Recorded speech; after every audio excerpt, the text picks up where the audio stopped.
Have you ever pulled up to a red light late at night and just sat there staring at it? Empty road. No cars, no pedestrians, just that red light glowing at the top like it's in charge. And if you've seen that your whole life, here's a strange question. Why is it on top? Why not green on top and red on the bottom? Or all three lights side by side? It feels completely normal. So normal that almost nobody ever questions it. But once you notice it, it becomes impossible to ignore. Because traffic lights aren't just three colors, they're always in the exact same order: red, yellow, green. And that's not an accident. Most people assume the order was chosen for a simple reason. Maybe it just looked neat. Red on top, yellow in the middle, green at the bottom. Balanced, symmetrical, easy to remember. It feels like the kind of decision a designer might make when building the first traffic signal. Just pick an order that makes sense. And everyone copies it. And honestly, that explanation sounds perfectly reasonable. But here's the strange part. That's not actually why traffic lights are arranged this way. The order wasn't chosen for style. It was chosen because of danger. And the real reason goes back to a time before cars were even common on the road. The real reason traffic lights are arranged this way actually started with trains. Long before cars filled city streets, railroads already had a serious problem. Trains move fast. They're heavy, and once they start braking, they can't stop quickly. So railways needed a simple system that engineers could understand from far away. They started using colored signals along the tracks. Red meant danger. Green meant the track ahead is clear. Those two colors became the first universal signals for stop and go. And this is where it gets interesting. At first, railways actually used white for go, but that created a dangerous problem. In fog, rain, or bad weather, a broken red lens could sometimes look white from a distance. That meant a signal that should say stop could accidentally look like go. But when you're controlling a multi-ton train moving at speed, that mistake can be catastrophic. So railroads eventually replaced white with green. Now the system had three clear meanings: red, stop; yellow, caution; green, go. And when cars began filling city streets in the early 1900s, traffic engineers borrowed the exact same color language, because millions of people already understood it. But color alone wasn't enough. The real genius came from where the lights were placed. If traffic lights only relied on color, they would work most of the time. But not all the time. Some drivers are colorblind. Others are driving through heavy rain, fog, glare, or bright sunlight. And sometimes the brain simply processes position faster than color.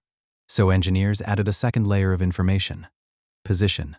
Even if the colors blur together, the order still communicates the message. Top means stop. Middle means caution. Bottom means go. Think of it like a vending machine. You don't just remember the label. You remember where the button is. Your hand goes straight to the spot before you even read it. Traffic lights work the same way. Your eyes learn the layout. So when you approach an intersection, your brain doesn't have to analyze three colors every time. It simply recognizes the pattern. Top light active? Stop. Bottom light active? Go. That sounds small, but it changes everything. When drivers are moving at speed, milliseconds matter. The signal has to be readable instantly. Even if visibility is poor, even if the color isn't perfectly clear, a fixed vertical order makes the signal predictable. Your brain learns it once, and then uses that shortcut for the rest of your life. And that predictability removes a tiny moment of hesitation that could otherwise happen thousands of times a day across an entire city. But there's still one question left. If the order matters so much, why specifically red on top, yellow in the middle, and green on the bottom? If you're designing a signal that controls traffic, one message matters more than any other. Stop. If drivers miss a green light, nothing terrible happens. They just sit a little longer. If they miss a yellow light, they might brake suddenly. But if they miss a red light, that's when crashes happen. So the most important signal needs the most obvious position: the top. When your eyes scan a vertical object, they naturally land near the top first. It's the most visually prominent part of the stack, especially from a distance. Placing red there gives it a kind of visual authority. It stands alone above the others, separated and easy to recognize. Even if the colors are hard to distinguish, the position still sends the message: top light on, stop. That way the most critical instruction gets the clearest placement. Once the stop signal is locked at the top, the rest of the order almost solves itself. Yellow sits in the middle because that's exactly what it represents: the transition. It's not fully safe to go, and it's not a full stop either. It's the warning that the situation is about to change, like a pause button between two commands. And green goes on the bottom, because go only makes sense after the other two conditions are clear. In a way, the signal reads like a tiny vertical sentence your brain can process instantly. Stop, prepare, go. And once cities began installing traffic lights everywhere, this order became incredibly important, because roads only work when everyone reads the same language the same way. Once cities started installing traffic lights everywhere in the early 1900s, a new problem appeared. Different places began experimenting with their own designs. Different shapes, different signal systems.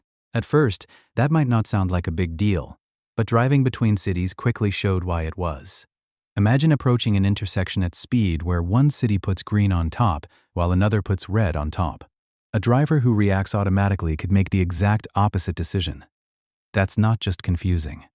That's dangerous. Traffic signals only work when everyone reads them the same way, instantly, without thinking.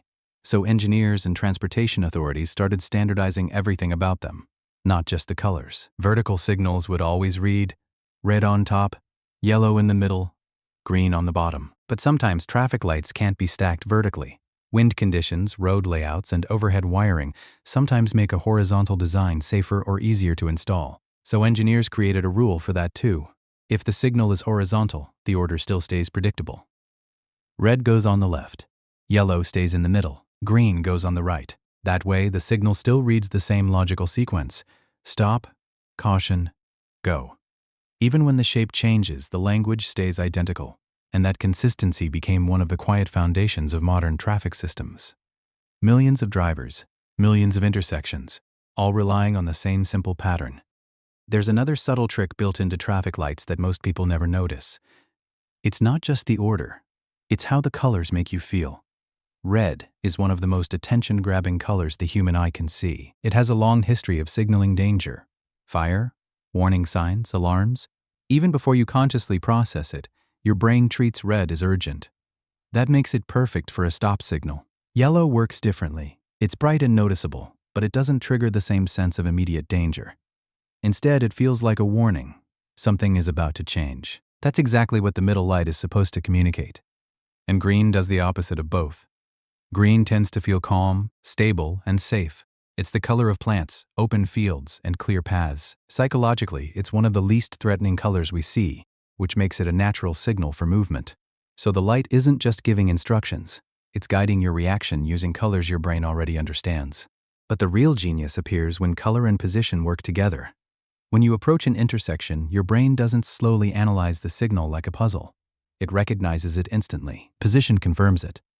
Your brain processes both signals at the same time, which makes the decision feel automatic. That tiny shortcut removes hesitation, and hesitation is dangerous when hundreds of vehicles are moving through intersections every minute. So what looks like 3 simple lights is actually a system designed around human limitations.